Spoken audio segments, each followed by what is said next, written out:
Well, good morning. I'm up here in the great outdoors enjoying my coffee. I'm always the first one up. I thought I'd share the story with you about how I bought this land next to me with no cash. Now, usually you need cash to buy land or do owner financing. I didn't have the money in the account and I had debt, so knew I couldn't buy it that way.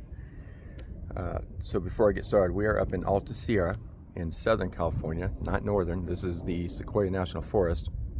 And there's a town down the hill called Lake Isabella. There's Kernville, there's the Kern River. There's a lot to do up here. Up here it snows, there's a ski resort, and I've been coming up here since I was a kid. So I'm very familiar with this town. And where we're staying behind me is this cabin right here. I met this owner about 10 years ago when he built this, and I had a vacation rental website. So in exchange, I didn't charge him for the website, and he rents it out, and we get to stay here when it's not rented. Been coming up here for about 10 years, staying here, and this land next to me had a for sale sign on it. It's a little under 1 acre, and it's an R1 zone, so you can have actually 1 unit or home per quarter acre. So I can build 3 small cabins on here. Had a for sale sign on it, but 10 years ago we'd come up here once a year and I knew we couldn't buy it. Had debt, no savings, no cash, so I just ignored it. Wanted it, but knew I couldn't afford it. About 3 years ago, came up here and stayed for my birthday, and the for sale sign was gone. So I was bummed. Thought, there it goes, lost it. Someone else is going to buy it and build some cabins on here and do what I wanted. I called the owner just to find out if it was still for sale, and he contacted a few people, found out, and it was still for sale, and the owners were anxious. So I asked how much they wanted. They told me, and I went online and just try to do some magic. I found a few lenders that will actually give you land loans, and you have to have good credit. Now, we had good credit.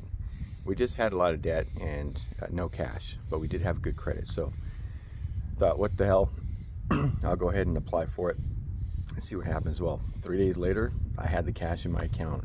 The lender was called Lightstream. I'll link it for you guys down below. They'll do unsecured land loans, and yeah, it's unbelievable. We got a sweet deal on this land right here.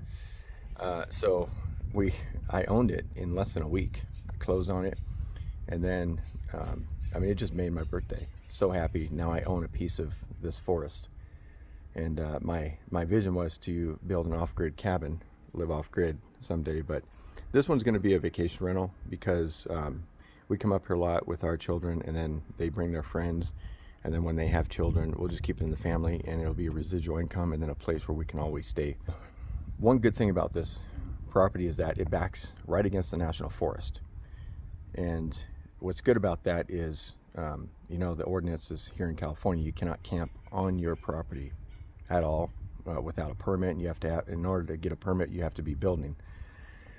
So well, you can camp in the national forest, and nobody can get back there because there's no roads or trails behind us. You have to go through the property. So with a permit, I can actually chop my own firewood back there, chop down some trees.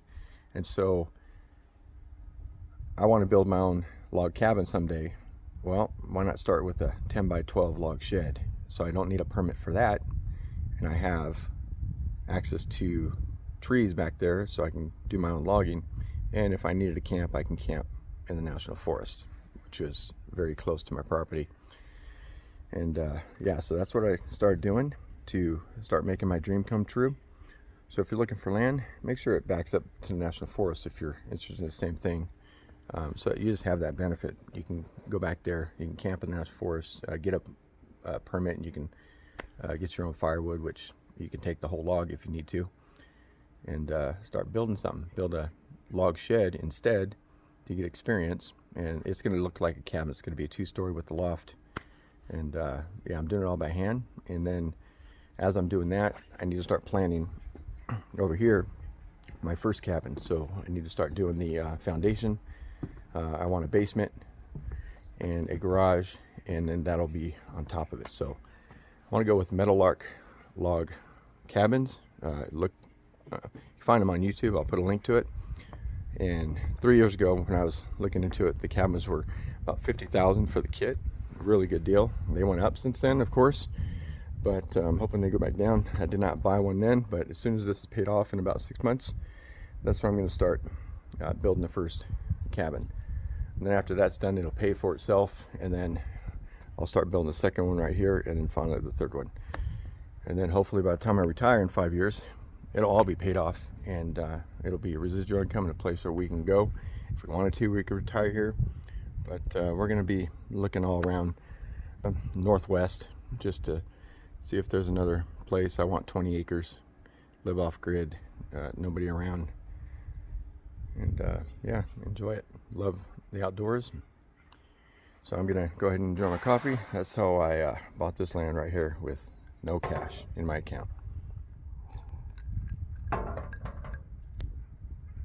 It all started with a vision.